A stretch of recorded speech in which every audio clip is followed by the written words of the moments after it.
Welcome to all. എല്ലാവർക്കും secret പേസിലേക്ക് സ്വാഗതം. അപ്പോൾ ലേബർ അസിസ്റ്റൻറ്റ് സെയിൽസ്മാൻ എന്ന് പറയുന്ന തസ്തികയുടെ എക്സാമുകൾ വരുന്നുണ്ട് അല്ലേ. അപ്പോൾ അതിന് മുമ്പായിട്ട് നമുക്ക് മുൻവർഷ ചോദ്യപേപ്പർ നോക്കാം കേട്ടോ. ഈ 2 എക്സാമുകളുടെയും മുൻവർഷ ചോദ്യപേപ്പർ നോക്കാം. നമ്മൾ ഓൾറെഡി കുറച്ച് ക്ലാസ്സുകൾ അപ്ലോഡ് ചെയ്തിട്ടുണ്ടായിരുന്നു. ക്ലാസ്സുകൾ കാണാതുണ്ടെങ്കിൽ പോയി കാണാം. അതുപോലെ തന്നെ CRT ക്ലാസ്സുകളും പ്രീവിയസ് ക്വസ്റ്റ്യൻ ആൻസേഴ്സും ഓരോ സബ്ജക്റ്റ് വൈസ് ആയിട്ടും എല്ലാതെയും ചെയ്യുന്നുണ്ട്. ക്ലാസ്സുകൾ ഇഷ്ടപ്പെടുകയാണെന്നുണ്ടെങ്കിൽ ഉപകാരപ്രദമാകുന്നുണ്ടെങ്കിൽ സപ്പോർട്ട് ചെയ്യാം കേട്ടോ. അപ്പോൾ നമുക്ക് ഫസ്റ്റ് ക്വസ്റ്റ്യനിലേക്ക് പോയാലോ. ഫസ്റ്റ് ക്വസ്റ്റ്യൻ എന്താണ്? ഇന്ത്യയെ കണ്ടെത്തൽ എന്ന ഗ്രന്ഥത്തിൻ്റെ കർത്താവ് ആരാണ്? ഇന്ത്യയെ കണ്ടെത്തൽ എന്ന ഗ്രന്ഥത്തിൻ്റെ കർത്താവ് ആരാണ്? ജവഹർലാൽ നെഹ്റു ആണ് അല്ലേ. കുറേ കണ്ട ക്വസ്റ്റ്യൻ ആണല്ലേ. ഇന്ത്യയെ കണ്ടെത്തൽ എന്ന ഗ്രന്ഥത്തിൻ്റെ കർത്താവ് ആരാണ്? ജവഹർലാൽ നെഹ്റു. സ്വാതന്ത്ര്യാനന്തര ഇന്ത്യയിൽ നാട്ടുരാജ്യ സംയോജനത്തിനായി സ്റ്റേറ്റ് ഡിപ്പാർട്ട്മെൻറ്റിൻ്റെ സെക്രട്ടറിയായി പ്രവർത്തിച്ച മലയാളി ആരാണ്? സ്വാതന്ത്ര്യാനന്തര ഇന്ത്യയിൽ നാട്ടുരാജ്യ സംയോജനത്തിനായി സ്റ്റേറ്റ് ഡിപ്പാർട്ട്മെൻറ്റിൻ്റെ സെക്രട്ടറിയായി പ്രവർത്തിച്ച മലയാളി ആരാണ്? മലയാളി? VP മേനോൻ ആണല്ലേ. VP മേനോൻ. നെക്സ്റ്റ്, പ്രസിദ്ധ ശാസ്ത്രജ്ഞൻ CV രാമന് നോബൽ സമ്മാനം ലഭിച്ചത് താഴെ കൊടുത്ത ഏത് വിഭാഗത്തിലെ കണ്ടുപിടുത്തത്തിനായിരുന്നു? അതായത് CV രാമന് നോബൽ സമ്മാനം ലഭിച്ചിട്ടുണ്ട്. അദ്ദേഹത്തിന് ഏത് വിഭാഗത്തിലെ കണ്ടുപിടുത്തത്തിനാണ് ലഭിച്ചിട്ടുള്ളത്? നോബൽ സമ്മാനം ലഭിച്ചിട്ടുള്ളത്. ഇതിനാണ് ഭൗതികശാസ്ത്രം അല്ലേ. ഭൗതികശാസ്ത്രം. ഓപ്ഷൻ എ ഭൗതികശാസ്ത്രം. നെക്സ്റ്റ്, പ്രഥമ ഉദ്യമത്തിൽ തന്നെ ചൊവ്വാ ദൗത്യം വിജയിപ്പിച്ച ലോകത്തിലെ ആദ്യ രാജ്യം ഏതാണ്? പ്രഥമ ഉദ്യമത്തിൽ തന്നെ ചൊവ്വാ ദൗത്യം വിജയിപ്പിച്ച ലോകത്തിലെ ആദ്യ രാജ്യം ഏതാണ്? ഇന്ത്യയാണ്. പ്രഥമ ഉദ്യമത്തിൽ തന്നെ ചൊവ്വാ ദൗത്യം വിജയിപ്പിച്ച ലോകത്തിലെ ആദ്യത്തെ രാജ്യം ഇന്ത്യയാണ്.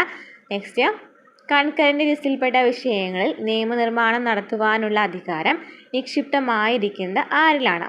കൺകറന്റ് ലിസ്റ്റിൽ ഉൾപ്പെട്ട വിഷയങ്ങളിൽ നിയമനിർമ്മാണം നടത്തുവാനുള്ള അധികാരം ആർക്കാണ്?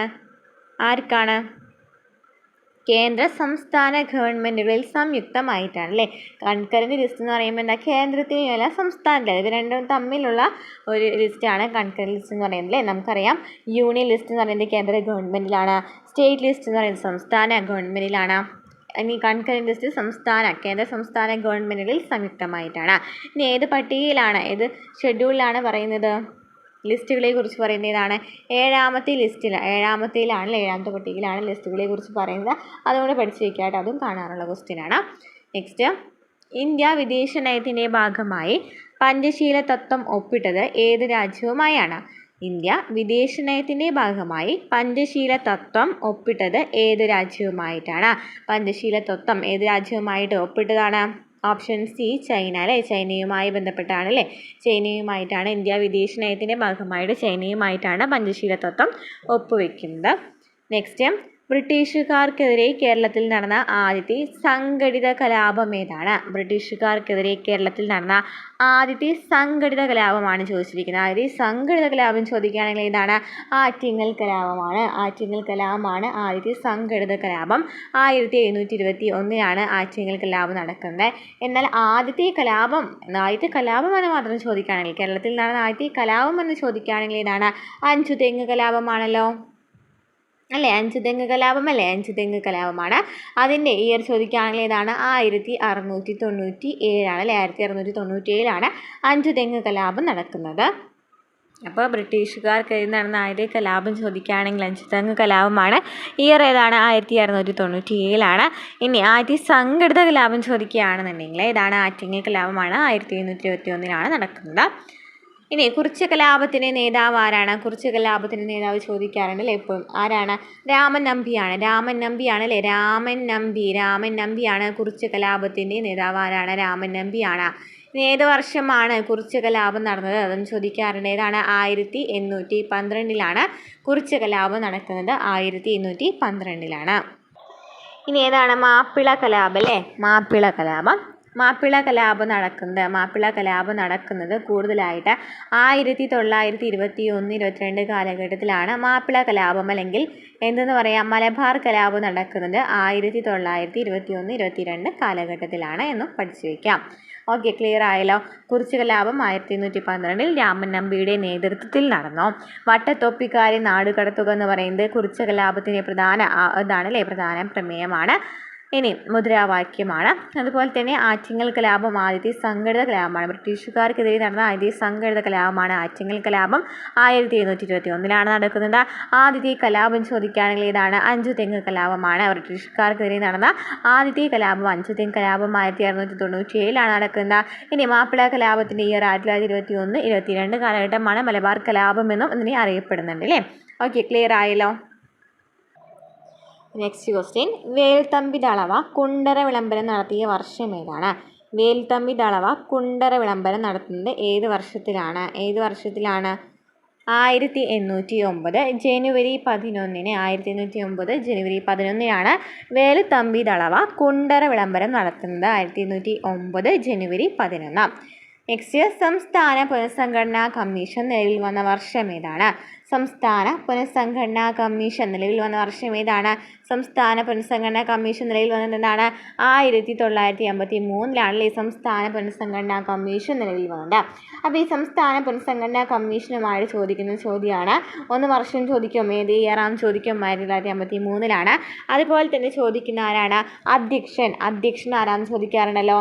അധ്യക്ഷൻ ആരാണ്? ഫസൽ അലിയാണ് അല്ലേ? ഫസൽ അലിയാണ് അധ്യക്ഷൻ ചോദിക്കുകയാണെങ്കിൽ ആരാണ്? ഫസൽ അലിയാണ്. അതുപോലെ തന്നെ HN ഖുസ്രു എന്ന് പറയുന്ന ആളും എന്തിനുണ്ടായിരുന്നു? ഇതിലെ ഒരു അംഗമായിരുന്നു, പ്രധാന അംഗമായിരുന്നു. അതുപോലെ തന്നെ വേറൊരാൾ എപ്പോഴും ചോദിക്കുന്ന ആളാണല്ലേ, മലയാളിയായിട്ടുള്ള അംഗമാരാണ് സംസ്ഥാന പുനഃസംഘടനാ കമ്മീഷനിൽ മലയാളിയായ അംഗമാരാണ്. ആരാണ്? KM പണിക്കർ അല്ലേ? സർദാർ KM പണിക്കരാണ് മലയാളിയായ അംഗം. സർദാർ KM പണിക്കരാണെന്നും പഠിച്ചു വയ്ക്കാം കേട്ടോ. ഓക്കെ, 14 സംസ്ഥാനങ്ങളും 6 കേന്ദ്ര ഭരണ പ്രദേശങ്ങളുമാണല്ലേ ഇതുമായിട്ട് നിലവിൽ വന്നത്. 1953 സംസ്ഥാന പുനഃസംഘടനാ നിയമപ്രകാരം 1956 നിലവിൽ വന്നിട്ടുള്ള എത്ര സംസ്ഥാനങ്ങളാണ് ആദ്യമായിട്ട് വന്നത്? 14 സംസ്ഥാനങ്ങളും 6 കേന്ദ്ര ഭരണ പ്രദേശങ്ങളാണ്. കഴിഞ്ഞ നമ്മൾ പ്രീവിയസ് ക്വസ്റ്റ്യൻ പേപ്പർ റിവിഷൻ ചെയ്തപ്പോൾ കണ്ട ക്വസ്റ്റ്യൻ ആണല്ലേ. ഓക്കെ, അപ്പോൾ ഇത്രയൊക്കെ പഠിച്ചിരിക്കുക. സംസ്ഥാന പുനഃസംഘടനാ കമ്മീഷൻ നിലവിൽ വന്നത് 1953. ആദ്യത്തെ അധ്യക്ഷൻ എന്ന് പറയുന്നത് സംസ്ഥാന പുനഃസംഘടനാ കമ്മീഷനിലെ ആദ്യ അധ്യക്ഷൻ ആരായിരുന്നു? ഫസൽ അലി ആയിരുന്നു. സർദാർ KM പണിക്കർ മലയാളിയായിട്ടുള്ള അംഗമായിരുന്നു. അതുപോലെ തന്നെ HN ഖുസ്രു അതിലെ അംഗമായിരുന്നു. നെക്സ്റ്റ് ക്വസ്റ്റ്യൻ, താഴെ കൊടുത്തിരിക്കുന്നവരിൽ ദീനബന്ധു പത്രത്തിൻ്റെ സ്ഥാപകൻ ആരാണ്? ദീനബന്ധു എന്ന് പറയുന്ന പത്രത്തിൻ്റെ സ്ഥാപകൻ ആരാണ്? VR കൃഷ്ണൻ എഴുത്തച്ഛൻ. VR കൃഷ്ണൻ എഴുത്തച്ഛനാണ് ദീനബന്ധു പത്രത്തിൻ്റെ സ്ഥാപകൻ. ആരാണ്? VR കൃഷ്ണൻ എഴുത്തച്ഛൻ. മലയാളം സർവകലാശാലയുടെ ഇപ്പോഴത്തെ വൈസ് ചാൻസലർ ആരാണ്? മലയാളം സർവകലാശാലയുടെ ഇപ്പോഴത്തെ വൈസ് ചാൻസലർ ആരാണ്? ഇപ്പോഴത്തെ വൈസ് ചാൻസലർ L സുഷമയാണ്. L സുഷമയാണ്. നമുക്ക് ഓപ്ഷനിലില്ല, അത് കഴിഞ്ഞ കുറച്ച് നാളുകളായിട്ട് മുമ്പുള്ള ക്വസ്റ്റ്യൻ പേപ്പർ കാരണം ആ ഒരു ക്വസ്റ്റ്യൻ്റെ ആൻസർ നമ്മുടെ ഓപ്ഷനിലില്ല കേട്ടോ. അപ്പോൾ സുഷമയാണ്, L സുഷമയാണ് മലയാളം സർവകലാശാലയുടെ ഇപ്പോഴത്തെ വൈസ് ചാൻസലർ എന്ന് പഠിച്ചു വയ്ക്കാം. 2005 നിലവിൽ വന്ന വിവരാവകാശ നിയമത്തിൻ്റെ നിർമ്മാണത്തിലേക്ക് നയിച്ചത് മസ്ദൂർ കിസാൻ ശക്തി സംഘടൻ എന്ന സംഘടനയുടെ പ്രവർത്തനമാണ്. ഏത് സംസ്ഥാനം കേന്ദ്രമാക്കിക്കൊണ്ടാണ് ഈ സംഘടന പ്രവർത്തിച്ചത്? നമുക്കറിയാം 2005 വിവരാവകാശ നിയമം നിലവിൽ വരുന്നത്. ആ ഒരു സമയത്ത് ഈ വിവരാവകാശ നിയമനിർമ്മാണത്തിലേക്ക് നയിച്ചത് മസ്ദൂർ കിസാൻ ശക്തി സംഘടന എന്ന് പറയുന്ന സംഘടനയാണ്. ഏത് സംസ്ഥാനം കേന്ദ്രമാക്കിക്കൊണ്ടാണ് ഈ സംഘടന പ്രവർത്തിച്ചത്? ഏത് സംസ്ഥാനമായിരുന്നു കേന്ദ്രമാക്കിയിരുന്നത്? രാജസ്ഥാൻ കേന്ദ്രമാക്കിയിട്ടാണ് മസ്ദൂർ കിസാൻ ശക്തി സംഘടന പ്രവർത്തിച്ചിരുന്നത്. ചോദിക്കാറുണ്ട്. നെക്സ്റ്റ്, ലോക്പാലിനെ സംബന്ധിച്ച് ശരിയല്ലാത്ത പ്രസ്താവന ഏതാണ്? ലോക്പാലിനെ സംബന്ധിച്ച് ശരിയില്ലാത്ത പ്രസ്താവന നമുക്ക് നോക്കാം. ദേശീയ തലത്തിലുള്ള അഴിമതി വിരുദ്ധ സമിതിയാണ് ലോക്പാൽ എന്ന് പറയുന്നത്. അതാണ് ദേശീയ തലത്തിലുള്ള അഴിമതി വിരുദ്ധ സമിതിയാണ് ലോക്പാൽ. 2014 ജനുവരി 16 ഇന്ത്യയിൽ ഈ നിയമം നടപ്പിൽ വന്നത്. 2014 ജനുവരി 16 ഇന്ത്യയിൽ ഏത് നിയമം? ലോക്പാൽ എന്ന് പറയുന്ന നിയമം നിലവിൽ വന്നത്. എല്ലാ പാർലമെൻറ്റ് അംഗങ്ങളും ഗവൺമെൻറ് ഉദ്യോഗസ്ഥരും ഈ നിയമത്തിൻ്റെ പരിധിയിൽ വരും. എല്ലാ പാർലമെൻറ്റ് അംഗങ്ങളും ഗവൺമെൻറ് ഉദ്യോഗസ്ഥരും ഈ നിയമത്തിൻ്റെ പരിധിയിൽ വരും എന്ന് പറയുന്നതും ഏതാണ്? ശരിയായ ആൻസറാണ്. ഈ സമിതിയുടെ അധ്യക്ഷൻ കേന്ദ്ര നിയമ വകുപ്പ് മന്ത്രിയാണെന്നാണ് നമുക്ക് തന്നിരിക്കുന്നത്. അതാണ് ഇതിൽ തെറ്റായിട്ടുള്ള പ്രസ്താവന. അപ്പോൾ ഈ സമിതിയുടെ അധ്യക്ഷനായിട്ട് വരുന്നത് എപ്പോഴും സുപ്രീം കോടതി മുൻ ജഡ്ജിയോ അല്ലെങ്കിൽ ജസ്റ്റിസോ അങ്ങനെ ആരെങ്കിലും ആയിരിക്കും. ഇതിൻ്റെ അധ്യക്ഷൻ എന്ന് പറയുന്നവരാട്ടോ. കേന്ദ്ര നിയമ വകുപ്പ് മന്ത്രി എന്നാണ് നമുക്ക് തന്നിരിക്കുന്നത്. അത് തെറ്റാണ്. ഇപ്പോഴത്തെ ആരാണ്? ഖാൻവിൽക്കറാണ് അല്ലേ. ഇപ്പോഴത്തത് AM ഖാൻവിൽക്കറാണ്. അദ്ദേഹം സുപ്രീം കോടതി ലോക്പാലിൻ്റെ അധ്യക്ഷനായിട്ട് സുപ്രീം കോടതി മുൻ ജസ്റ്റിസ് ആയിരുന്നു എന്നും പറയുന്നുണ്ട് കേട്ടോ. അതുപോലെ അധ്യക്ഷനെ കൂടാതെ 6 അംഗങ്ങളും ഈ ലോക്പാലിൽ ഉണ്ടായിരിക്കും. അപ്പോൾ നമുക്ക് നമുക്ക് നോക്കാം അല്ലേ. എന്താ പറഞ്ഞിരിക്കുന്നത്? ദേശീയ തലത്തിലുള്ള അഴിമതി വിരുദ്ധ സമിതിയാണ് ലോക്പാൽ എന്ന് പറയുന്നത്. 2014 ജനുവരി 16 ഇന്ത്യയിൽ ഈ നിയമം നടപ്പിൽ വന്നത്. ശരിയാണ് അല്ലേ. എല്ലാ പാർലമെൻറ്റ് അംഗങ്ങളും ഗവൺമെൻറ് ഉദ്യോഗസ്ഥരും ഈ നിയമത്തിൻ്റെ പരിധിയിൽ വരുന്നതാണ്. നെക്സ്റ്റ് ക്വസ്റ്റ്യൻ നോക്കാം. ഇന്ത്യയെയും പാകിസ്ഥാനെയും വേർതിരിക്കുന്ന അതിർത്തി രേഖ അറിയപ്പെടുന്നത് എന്താണ്? അപ്പോൾ നമ്മൾ പ്രീവിയസ് ക്വസ്റ്റ്യൻ ആൻസേഴ്സ് എന്ന് പറഞ്ഞിട്ട് ഇനി വരുന്ന എക്സാമുകളിൽ എപ്പോഴും ചോദിക്കുന്ന കുറച്ച് ക്വസ്റ്റ്യൻസ് ആണ് ജിയോഗ്രഫിയുമായി ബന്ധപ്പെട്ട്. നമുക്ക് ജിയോഗ്രഫിയും എക്കണോമിക്സും നമ്മൾ ചെയ്തിട്ടുണ്ടായിരുന്നു. അപ്പോൾ അതിൽ അതിൽ കുറേ രേഖകളെ കുറിച്ചിട്ടും അതുപോലെ തന്നെ ഇങ്ങനെ നമുക്ക് ഇമ്പോർട്ടൻ്റ് ആയിട്ടുള്ള ചോദ്യങ്ങൾ മാത്രമാണ് അതിലെടുത്ത് പറയുന്നത് കേട്ടോ. അപ്പോൾ ആ ക്ലാസ് ഞാനിതിൻ്റെ ഡിസ്ക്രിപ്ഷനിൽ അങ്ങനെ ലിങ്ക് കൊടുക്കാം കേട്ടോ. അപ്പോൾ അത് കാണാം. ഇന്ത്യയും പാകിസ്ഥാനെയും വേർതിരിക്കുന്ന അതിർത്തി രേഖ അറിയപ്പെടുന്നത് എന്താണ്? ഏതാണ് ഇന്ത്യയും പാകിസ്ഥാനെയും വേർതിരിക്കുന്ന അതിർത്തി രേഖ ഏതാണ്? റാഡ്ക്ലിഫ് പ്ലെയിൻ ആണ് അല്ലേ. റാഡ്ക്ലിഫ് പ്ലെയിൻ ആണ്. ഇന്ത്യയും ചൈനയെയും വേർതിരിക്കുന്നതാണ് മക്മോഹൻ ലൈൻ അല്ലേ. ഇന്ത്യയും ചൈനയും വേർതിരിക്കുന്നതാണ് മക്മോഹൻ ലൈൻ. ഇനി ഡ്യൂറൻഡ് ലൈൻ ഏതാണ്? അല്ലേ. പാകിസ്ഥാനെയും അഫ്ഗാനിസ്ഥാനെയും തമ്മിൽ വേർതിരിക്കുന്നതാണ് ഡ്യൂറൻഡ് ലൈൻ. പാകിസ്ഥാനെയും അഫ്ഗാനിസ്ഥാനെയും തമ്മിൽ വേർതിരിക്കുന്നതാണ് ഡ്യൂറൻഡ് ലൈൻ എന്ന് പറയുന്നത്. മക്മോഹൻ ലൈൻ ഇന്ത്യയും ചൈനയുമായിട്ട് വേർതിരിക്കുന്നതാണ്. മക്മോഹൻ ലൈൻ ഇന്ത്യയും ചൈനയുമായിട്ട് വേർതിരിക്കുന്നതാണ്. റാഡ്ക്ലിഫ് ലൈൻ ഏതാണ്? ഇന്ത്യയും പാകിസ്ഥാനും തമ്മിൽ വേർതിരിക്കുന്നതാണ്. Next question. ലോകത്തെ എത്ര സമയമേഖലകളായി തരംതിരിച്ചിരിക്കുന്നു? ലോകത്തെ എത്ര സമയമേഖലകളായിട്ടാണ് തരംതിരിച്ചിരിക്കുന്നത്? എത്ര സമയമേഖലകളായിട്ടാണ് ലോകത്തെ തരംതിരിച്ചിരിക്കുന്നത്? എത്ര സമയമേഖലകളായിട്ടാണ്? എത്രയാണ്? 24 സമയമേഖലകളായിട്ടാണ് ലോകത്തെ വേർതിരിച്ചിരിക്കുന്നത്. 24 സമയമേഖലകൾ. Next question. പ്രാദേശികവാദമല്ലാത്തത് ഏതാണ്? പ്രാദേശികവാദം അല്ലാത്തത് ഏതാണ്? തന്നിരിക്കുന്നതിൽ പ്രാദേശികവാദങ്ങൾ ഏതൊക്കെയാണ്? ലൂ, ചിനോക്ക്, അതുപോലെ തന്നെ മാംഗോ ഷവർ, ഫൊൻ അല്ലേ, എന്നിവയൊക്കെ എന്താണ്? പ്രാദേശികവാദങ്ങളാണ്. കരക്കാറ്റും കടൽക്കാറ്റൊക്കെ ഇതിൽ വരുന്നതല്ല അല്ലേ. അപ്പോൾ ഇതിൽ നമുക്ക് വാദമല്ലാത്തത് കരക്കാറ്റാണ്. പ്രാദേശികവാദങ്ങളാണ് ലൂ, ചിനൂക്ക്, ഫൊൻ എന്ന് പറയുന്നത്. നെക്സ്റ്റ്. ഒരു ധരാതലീയ ഭൂപടത്തിൽ കൃഷിയിടങ്ങളെ ചിത്രീകരിക്കുന്നതിനായി ഉപയോഗിക്കുന്ന നിറം ഏതാണ്? ഒരു ധരാതലീയ ഭൂപടത്തിൽ കൃഷിയിടങ്ങളെ ചിത്രീകരിക്കുന്നതിനായി ഉപയോഗിക്കുന്ന നിറം ഏതാണ്? ഏതാണ്? മഞ്ഞ നിറമാണ് അല്ലേ. ഒരു ധരാതലീയ ഭൂപടത്തിൽ കൃഷിയിടങ്ങളെ ചിത്രീകരിക്കുന്നതിനായിട്ട് ഉപയോഗിക്കുന്ന ഏത് കളറാണ്? മഞ്ഞ കളറാണ്. നെക്സ്റ്റ്. മുദ്രാ ബാങ്കിൻ്റെ ലക്ഷ്യം എന്താണ്? മുദ്രാ ബാങ്കിൻ്റെ ലക്ഷ്യം എന്താണ്? മുദ്രാ ബാങ്കിൻ്റെ ലക്ഷ്യമാണ് ചെറുകിട വായ്പ നൽകൽ. ചെറുകിട വായ്പ നൽകൽ എന്ന് പറയുന്നത് മുദ്രാ ബാങ്കിൻ്റെ ലക്ഷ്യമാണ്. ചെറുകിട വായ്പ നൽകൽ. പ്രധാനമായും ഏത് ഭാഷയിലെ ഒരു സാഹിത്യ രൂപമാണ് വചന സാഹിത്യം എന്ന് പറയുന്നത്? പ്രധാനമായും ഏത് ഭാഷയിലെ ഒരു സാഹിത്യ രൂപമാണ് വചന സാഹിത്യം? വചന സാഹിത്യം ഏത് ഭാഷയിലേതാണ്? കന്നഡ ഭാഷയിലേതാണ് അല്ലേ. ഏതാണ്? കന്നഡ ഭാഷയിലെ ഒരു സാഹിത്യ രൂപമാണ് വചന സാഹിത്യം എന്ന് പറയുന്നത്. നെക്സ്റ്റ്. ഇന്ത്യയിൽ ഒരു സാമ്പത്തിക വർഷമായി കണക്കാക്കുന്നത് എന്ന് മുതൽ എന്ന് വരെയാണ്? ഇന്ത്യയിൽ ഒരു സാമ്പത്തിക വർഷമായിട്ട് കണക്കാക്കുന്നത് ഏപ്രിൽ 1 മുതൽ മാർച്ച് 31 വരെയാണ്. ഏപ്രിൽ 1 മുതൽ മാർച്ച് 31 വരെയാണ് ഇന്ത്യയിൽ ഒരു സാമ്പത്തിക വർഷമായിട്ട് കണക്കാക്കുന്നത്. ഏപ്രിൽ 1 മുതൽ മാർച്ച് 31 വരെയാണ്. Next question. താഴെ കൊടുത്തിരിക്കുന്നവയിൽ കാറ്റിൻ്റെ പ്രവർത്തനം മൂലം രൂപപ്പെടുന്ന ഭൂരൂപം ഏതാണ്? കാറ്റിൻ്റെ പ്രവർത്തനം മൂലം രൂപപ്പെടുന്ന ഭൂരൂപം ഏതാണ്?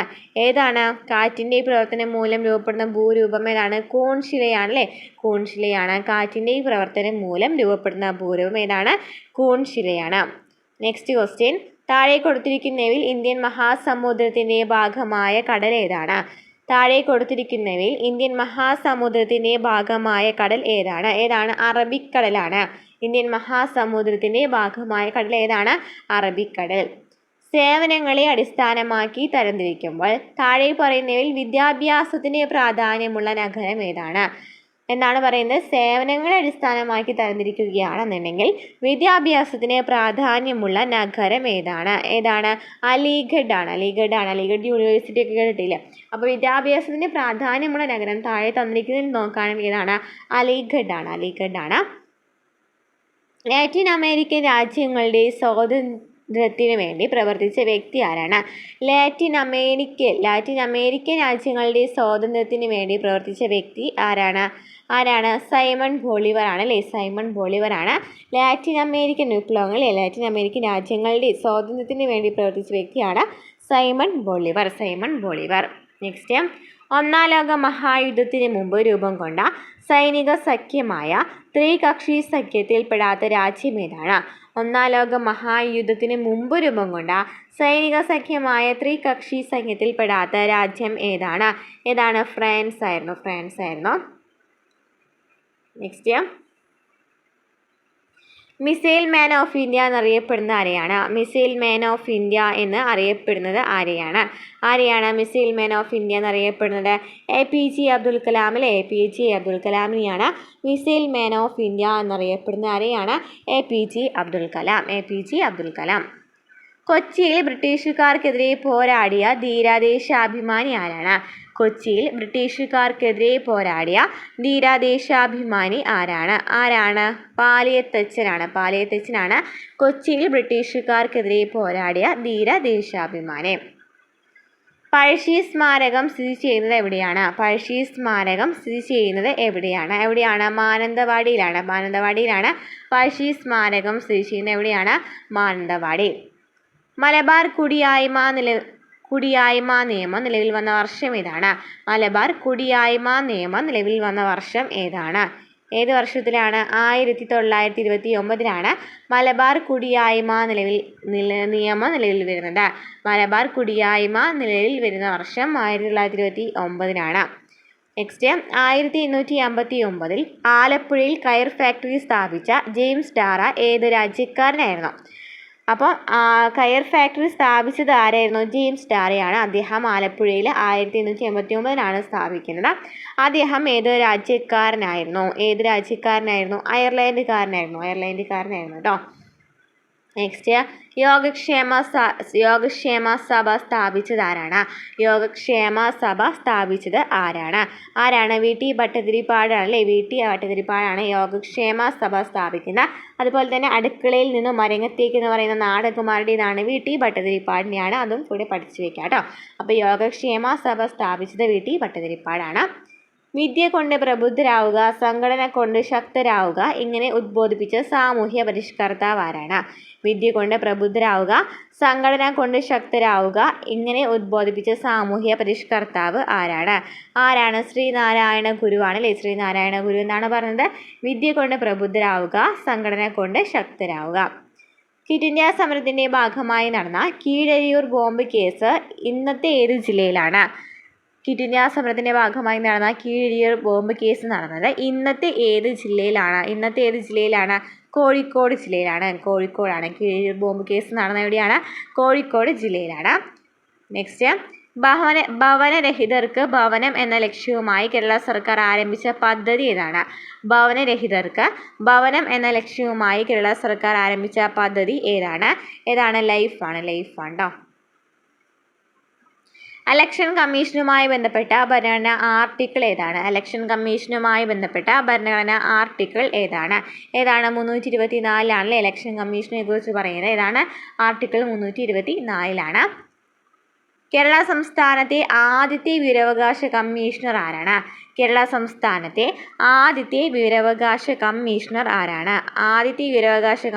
ആരാണ്? പാലാട്ട് മോഹൻദാസ് ആണ് ആദ്യത്തെ വിവരാവകാശ കമ്മീഷണർ. പാലാട്ട് മോഹൻദാസ്. നെക്സ്റ്റ്, ഓഖി ചുഴലിക്കാറ്റിനെ തുടർന്ന് രക്ഷാപ്രവർത്തനത്തിന്റെ ഭാഗമായി ഇന്ത്യൻ സേന നടത്തിയ പ്രവർത്തനം അറിയപ്പെടുന്നത് ഏത് പേരിലാണ്? ഓഖി ചുഴലിക്കാറ്റിനെ തുടർന്ന് രക്ഷാപ്രവർത്തനത്തിന്റെ ഭാഗമായി ഇന്ത്യൻ സേന നടത്തിയ പ്രവർത്തനം അറിയപ്പെടുന്നത് ഏത് പേരിലാണ്? ഓപ്ഷൻ സി, ഓപ്പറേഷൻ സിനർജി എന്ന പേരിലാണ് അറിയപ്പെടുന്നത്. ഓപ്പറേഷൻ സിനർജി എന്ന് പറയുന്ന പേരിലാണ് അറിയപ്പെടുന്നത്. ഓക്കി ചുഴലിക്കാറ്റിനെ തുടർന്ന് രക്ഷാപ്രവർത്തനത്തിൻ്റെ ഭാഗമായി ഇന്ത്യൻ സേന നടത്തിയ പ്രവർത്തനം അറിയപ്പെടുന്നതിലാണ് ഓപ്പറേഷൻ സിനർജി എന്ന് പറയുന്നതിലാണ്. നെക്സ്റ്റ് ക്വസ്റ്റ്യൻ എന്താണ്? കേരളത്തിലെ ചൈൽഡ് ഹെൽപ്പ് ലൈൻ നമ്പർ ഏതാണ്? കേരളത്തിലെ ചൈൽഡ് ഹെൽപ്പ് ലൈൻ നമ്പർ ഏതാണ്? 1098. 1098 കേരളത്തിലെ ചൈൽഡ് ഹെൽപ്പ് ലൈൻ നമ്പർ ചോദിച്ചു കണ്ടിട്ടുണ്ട് കേട്ടോ.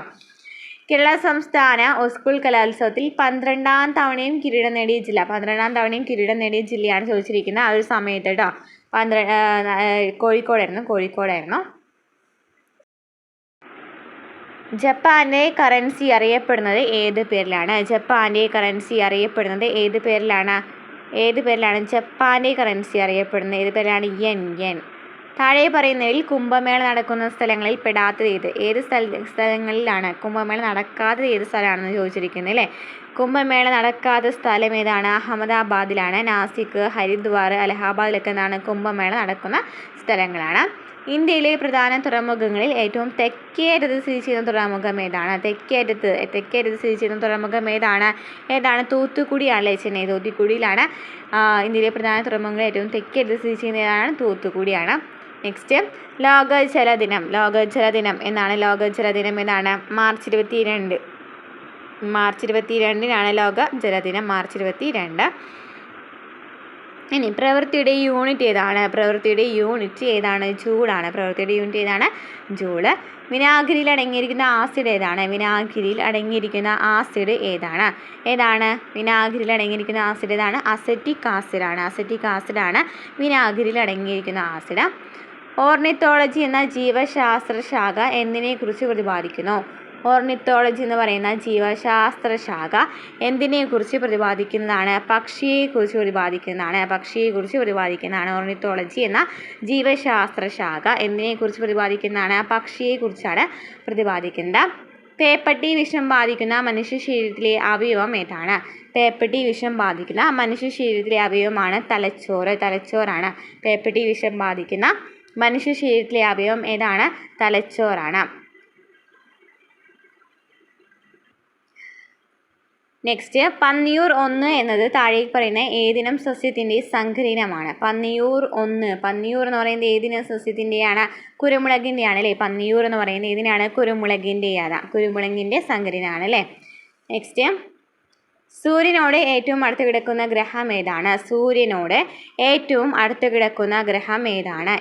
ബുധനാണല്ലേ? ബുധൻ, ശുക്രൻ, ഭൂമി, ചൊവ്വ, വ്യാഴം, ശനി, യുറാനസ്, നെപ്റ്റ്യൂൺ എന്ന് പറയുന്നതിലാണല്ലേ സൂര്യൻ്റെ അടുത്ത് കിടക്കുന്നത് പറയുകയാണെന്നുണ്ടെങ്കിൽ. അപ്പോൾ ഏറ്റവും അടുത്ത് കിടക്കുന്ന ഏതാണ്? ബുധനാണ്. നെക്സ്റ്റ് നിശാന്തതയ്ക്ക് കാരണം ഏത് വൈറ്റമിൻ്റെ അഭാവമാണ്? വൈറ്റമിൻ എയുടെ അഭാവമാണ് നിശാന്തതയ്ക്ക് കാരണം. ഏതാണ്? വൈറ്റമിൻ എയുടെ അഭാവമാണ്. താഴെ കൊടുത്തിരിക്കുന്നതിൽ ഏത് സമരത്തിൻ്റെ 100ാം വാർഷികമാണ്? 2017 ആഘോഷിച്ചതാണ് ചോദിച്ചിരിക്കുന്നത്. 2017 ചമ്പാരൻ സത്യാഗ്രഹയുടെ 100ാം വാർഷികം ആഘോഷിച്ചിട്ടുണ്ടായിരുന്നു. 1917 ചമ്പാരൻ സത്യാഗ്രഹം നടന്നത്. നെക്സ്റ്റ് കേരള സംസ്ഥാനം നിലവിൽ വന്നത് 1956 നവംബർ 1 അല്ലേ?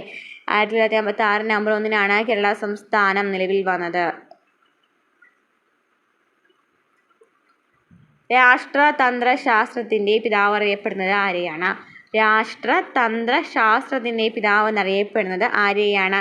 അരിസ്റ്റോട്ടിലിനെയാണ് രാഷ്ട്രതന്ത്ര ശാസ്ത്രത്തിൻ്റെ പിതാവ് എന്നറിയപ്പെടുന്നത്. കേരളത്തിലെ ആദ്യത്തെ സാമൂഹ്യ പരിഷ്കരണ പ്രസ്ഥാനമായി പരിഗണിക്കുന്ന പ്രസ്ഥാനം ഏതാണ്?